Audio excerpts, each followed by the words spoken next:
Hey everyone, so today we're going to do a little comparison. We're going to look at the current API rack unit preamp, the 3124V for versatile, and we're going to compare that to the older model, the 3124 Plus. We're going to compare a few different things. We're going to look at what's different between the two different makes. We're going to listen to some sound samples between the two. We're going to go over some things that are actually not well documented from API that's different on the new model. And we're going to really come down to the bottom line question of whether or not the new unit is worth the price.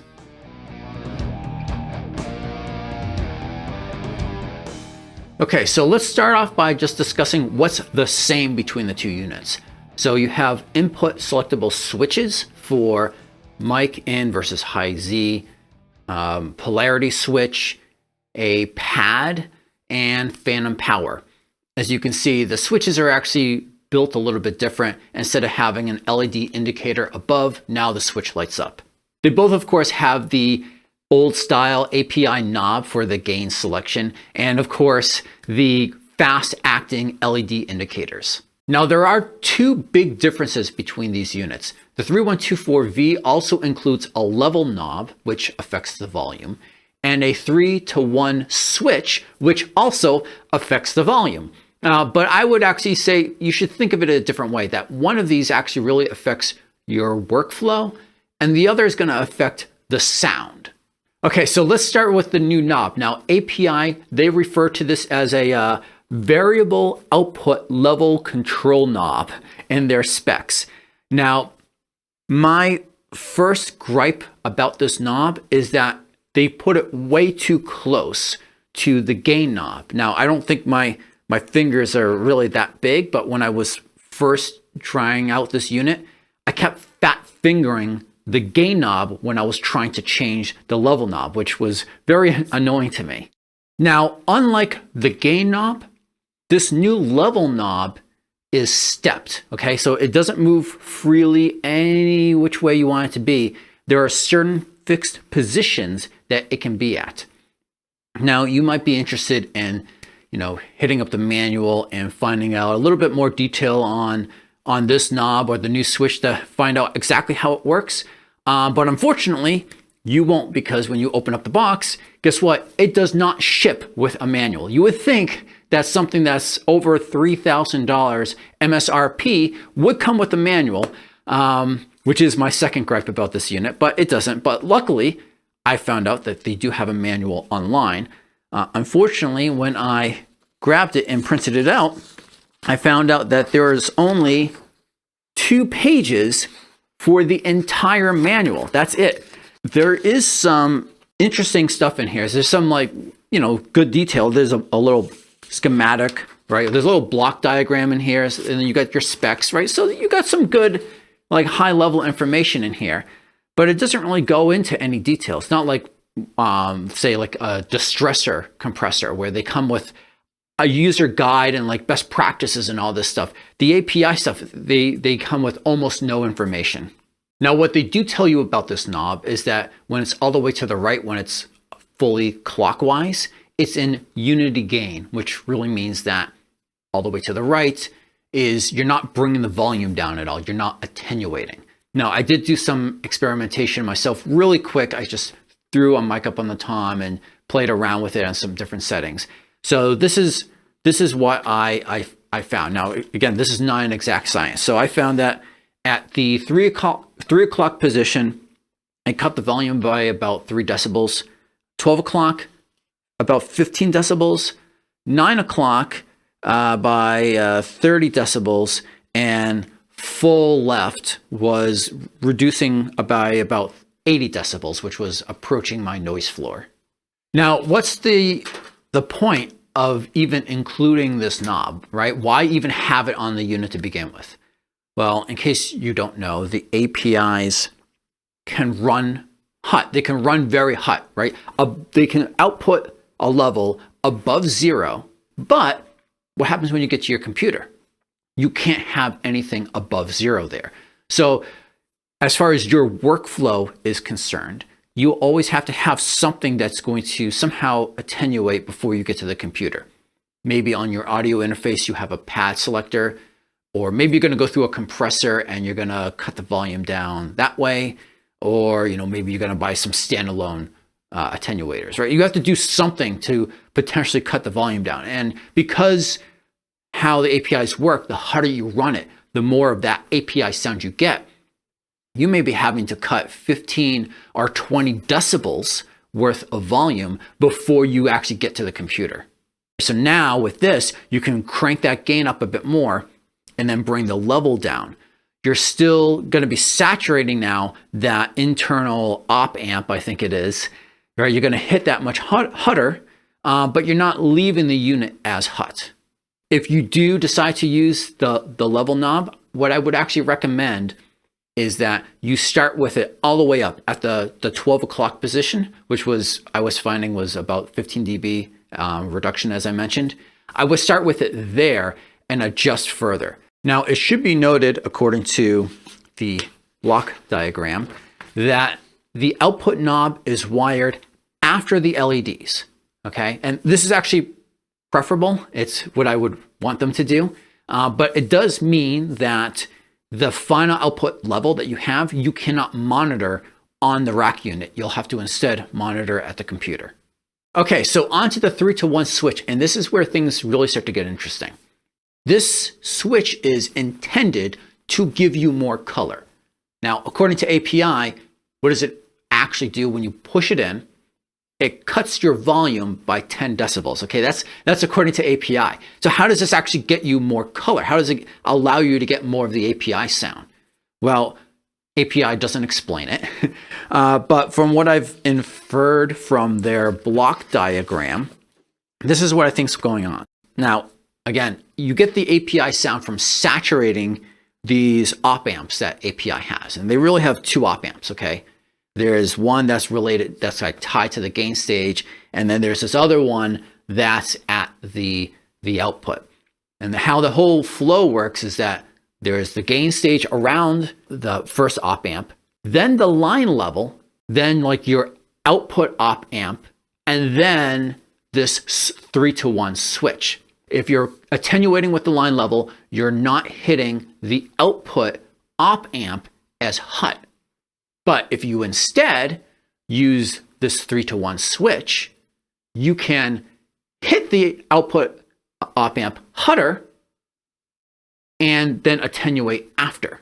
So that's a little bit, that kind of gets you back a little bit more to what you were doing on the old workflow if you were using an outboard attenuator, right? So that means you can really it allows you to just run the whole unit much hotter. What we're going to do is we're going to listen to a few different sources in isolation. Really try to see if we can, do some critical listening to hear if we can tell if there's any difference between these two things. So what we're going to do is for the 3124 Plus, that's going to use the pad on my audio interface. On the 3124V, the newer unit, it's going to use the line level output instead. Additionally, the newer unit is also going to use the 3-to-1 switch enabled so that I don't have to pull down the output knob as hard. Now our sound samples will be, we're going to start off with the snare, with the snares off initially, and then we'll turn them on.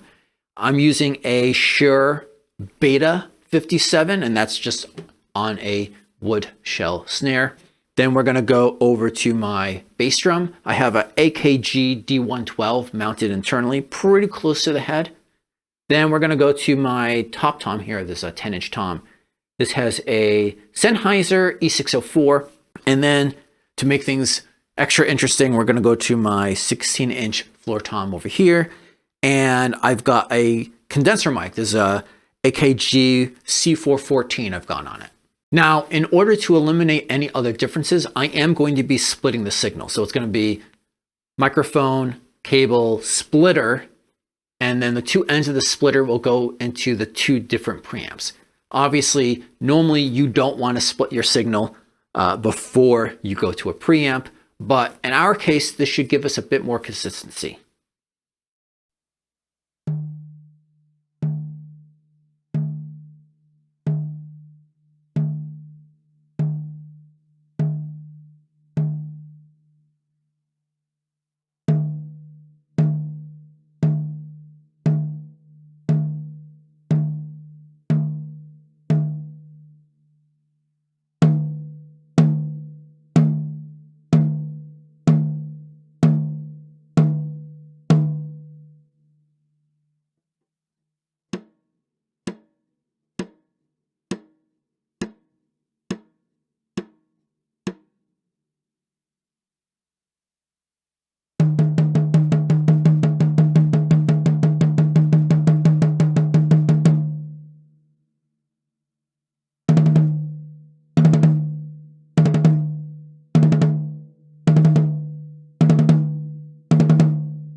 So what were my first impressions? I'd say that the newer model with the, the 3-to-1 engaged and everything might have been a little bit more, I definitely heard something going on, right? It had a bit more of a bite, maybe a bit more tighter sound. I think maybe a better way of saying it is that either the highs seemed more reduced or that the lows or mid lows seemed to be pushing through a little bit more. I actually kind of liked that difference in sound on my bass drum and the 16-inch tom especially. I also enjoyed it on the snare, but I didn't care for it all too much on my high-end tom, my 10-inch tom. For that, I would have rather have had a little bit more of the high-end sparkle there.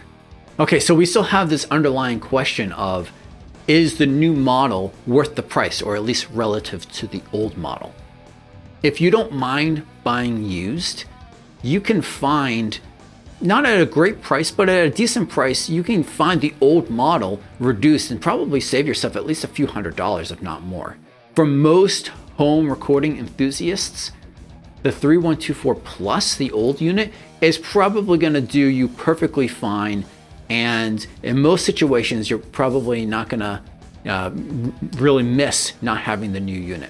Now, if you're catering to high-end clients and you already have Pluses, you may have to upgrade to Vs anyhow, just for sake of trying to impress the clients.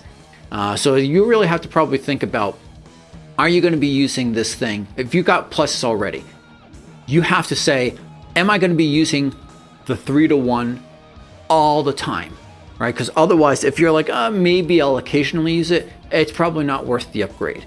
And same thing if you haven't bought a unit yet and you're thinking, hey, maybe I'll only sometimes use this. Maybe your first unit, you should go with one of the old Pluses first, because you'll save a lot of money that way, and then you can get some other gear. So I hope that helps you guys in your recording selection process. I know it's hard to know what the stuff sounds like in advance. Hopefully this helps you make the right decision for your own studio. I do, of course, have other videos coming out all the time. More videos on recording tips and gear review stuff for recording your drums, but also other stuff drum related as well, cymbal reviews and stick reviews and lessons, the whole gambit worth of drum related content. So if you don't want to miss out, then don't forget to subscribe. Until next time, peace.